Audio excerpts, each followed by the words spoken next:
Hi everyone. Over the last couple of weeks you may have seen our video log of taking delivery of some new speakers. The Celestion Cream, which we'll talk about in another video, and the brand new design, the Celestion Redback G12H. The 150 watt guitar speaker. It's an absolute monster, and today we're going to put it through its paces and see how it sounds, as well as talk about why you'd want to get one and where you might use it.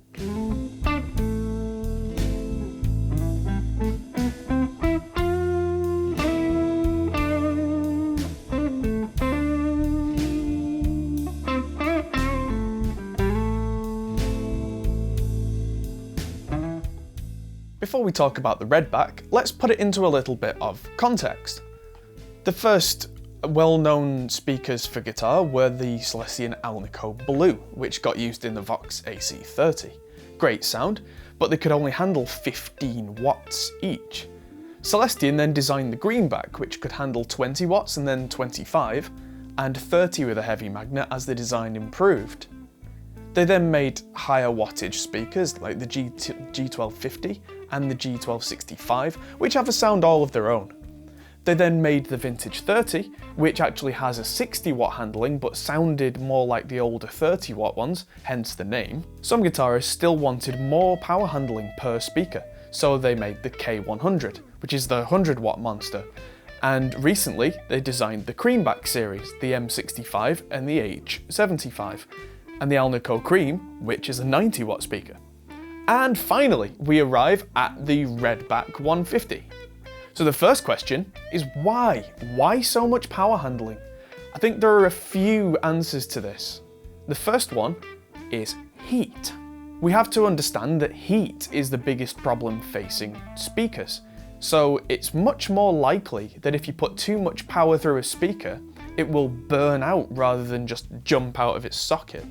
That's because if you push it too far, it's got nowhere to go except for back where it came from. But the power rating for speakers is given by the manufacturer based on how much you can pump through it continuously for a long time, and it's still managed to get rid of the heat, or at least not generate as much heat in the first place. Overheating is how speakers burn out. It's a literal burning where the voice coil assembly melts and starts smoking, and it's really nasty. There's no real way to save it either, as usually this makes the speaker rub and make those papery grinding noises that you hear on broken speakers. And next time you use it, it might not even work at all. So as science has marched on, speaker makers have learned about new materials and designs to either make a speaker more efficient, turning more wattage into sound rather than heat, or to make the heat be able to go away.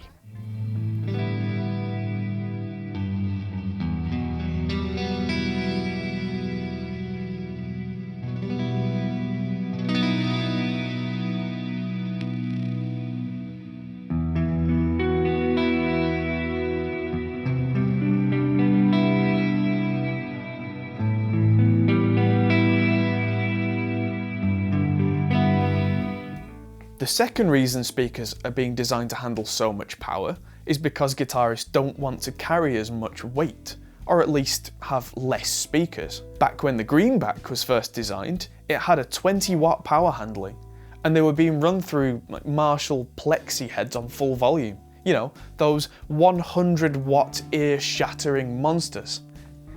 So if you do some quick maths, a 4x12 cab at the time could only handle 80 watts. So if you didn't want your amp to blow all the speakers and you still wanted to hear yourself, what did you do? You ran a full 8 speaker full stack. Looks great on stage, but do you have the car that will fit them, the muscles in the back to lift them, and a band that will put up with that as well? Fast forward to modern times, now a lot of bands use 2x12 cabs that can handle that same 100 watt head without breaking a sweat. It's a lot easier to carry and fit in the back of the car. And now it's going to be possible to do the same with a 1x12 cabinet, even less weight, same amount of noise.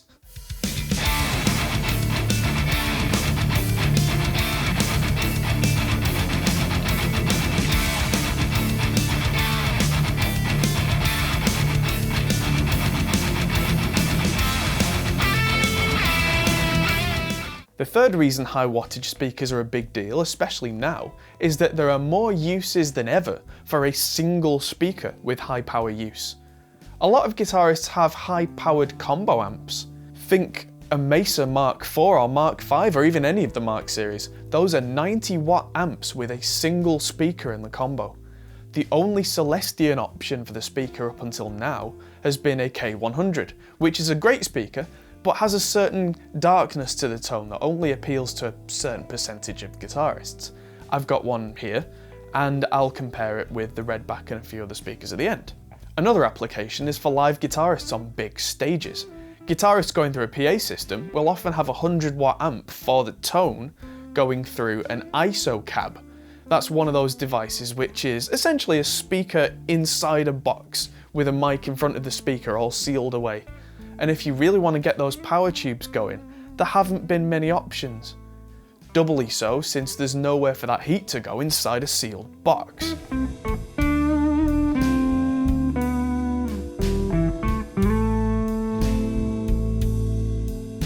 And the last point that I can think of is that guitar speakers, when they're pushed to their limits, start to give. That is to say, they buckle and resist and saturate and compress the sound that comes out of them.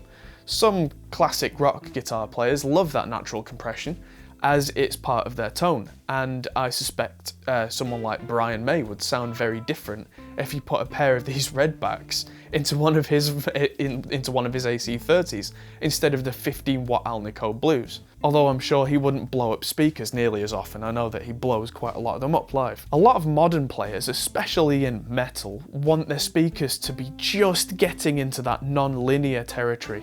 That is to say, with some response and life, but not so far as to be completely saturated. Most metal guys I know use a 4x12 cab with vintage 30 speakers, which makes for a total of 240 watts handling, but using a 100 watt high gain head with the volume somewhere around 2 or 3, so just at the sweet spot where the speakers add a dimension to the tone, but not so much that they lose definition in the low end, which of course is a big deal for those guys.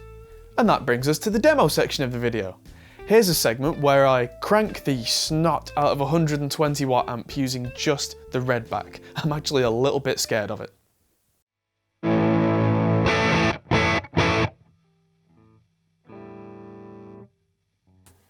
Okay, so I've got the Redback set up in this 1x12. As you can see, it's covered in microphones, SM57-421, and a ribbon. And I've currently got the preamp volume and everything how I would like it, so it's quite a gainy kind of sound, but it's not overly so. There's quite a lot of mids and the boost in, so this sounds like a JCM 800 kind of. And it's got kind of a neutral presence and a bit of extra resonance because it's quite a deep cab, but it's only a certain size. The master volume is currently on 1, and if I was going to use a 1x12 with something like a greenback, that's as far as I'd dare to push it, because this is quite loud already and it sounds like this.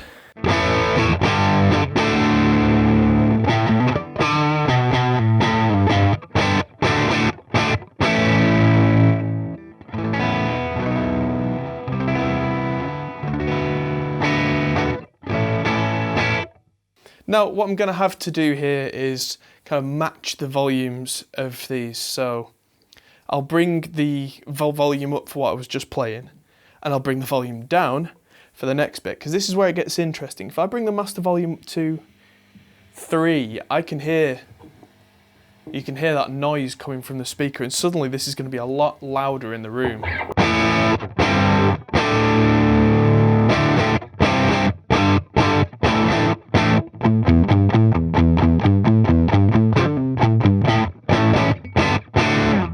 Now that's pretty loud, and hopefully that sounds more full because you can actually see the speaker moving. Now this is a 120 watt head and that's a 150 watt speaker, but I'm starting to get a little bit scared. If I put the volume halfway, that hiss is now louder.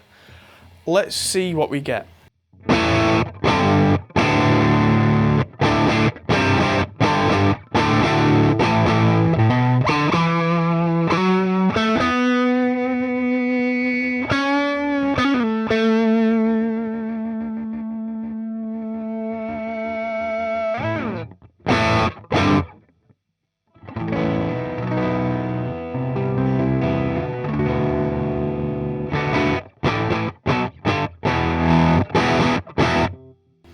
Now that does sound quite full there.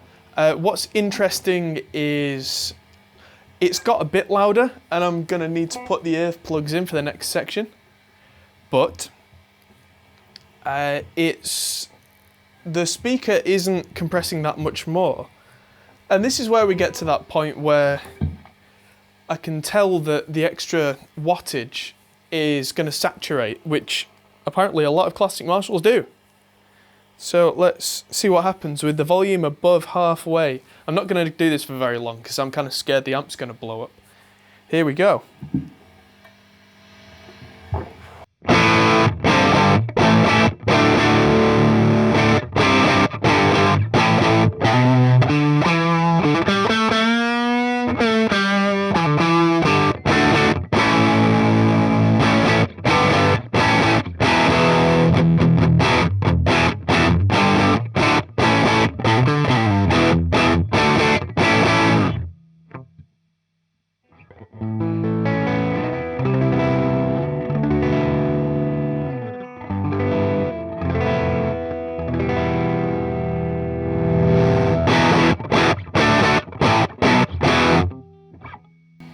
And just for fun, the 120 watt amp, full blast, 150 watt speaker, so it's not gonna melt.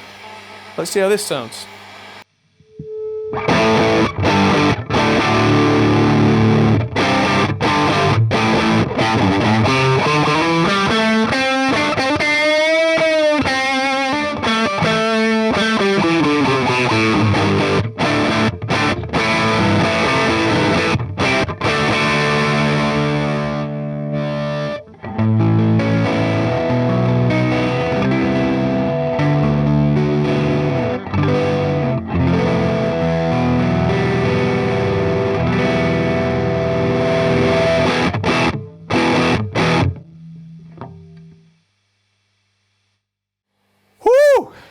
Now that is some serious volume. I cannot stand next to that without these earplugs. And yet, it's not even threatening to blow up on me, and it's barely even got to the point where it's saturating. I mean, if I did that for a long time, it might, well, I suppose it wouldn't get damaged. It's a 150 watt speaker, that's kind of the point. The only reason I'm afraid of this, really, is because for me it's unknown territory. It's not something I've done before. So let's go back to the live room before I have to change my trousers.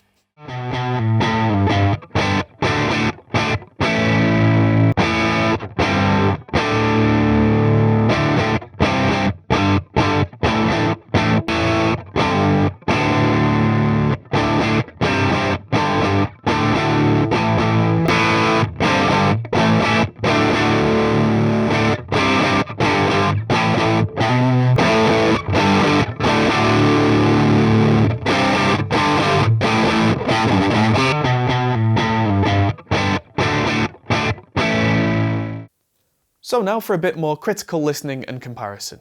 I'm going to play a clean section, a heavy rhythm section, then a solo section, all with the amp really pretty loud and using the Zilla Fat Baby 1x12 cab.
Okay, now I think those sound pretty great, but we need a frame of reference. So I'm going to change out the speaker for a vintage 30, a Creamback M, and a K100, and a Creamback H, and I'll keep flicking back and forth between them so that you can hear the differences. Remember, if one of these isn't the tone for you, that's fine, but if you've got a particular speaker you're used to, use that one as a reference.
So, in conclusion, this is a great sounding speaker that doesn't sacrifice tone for power handling.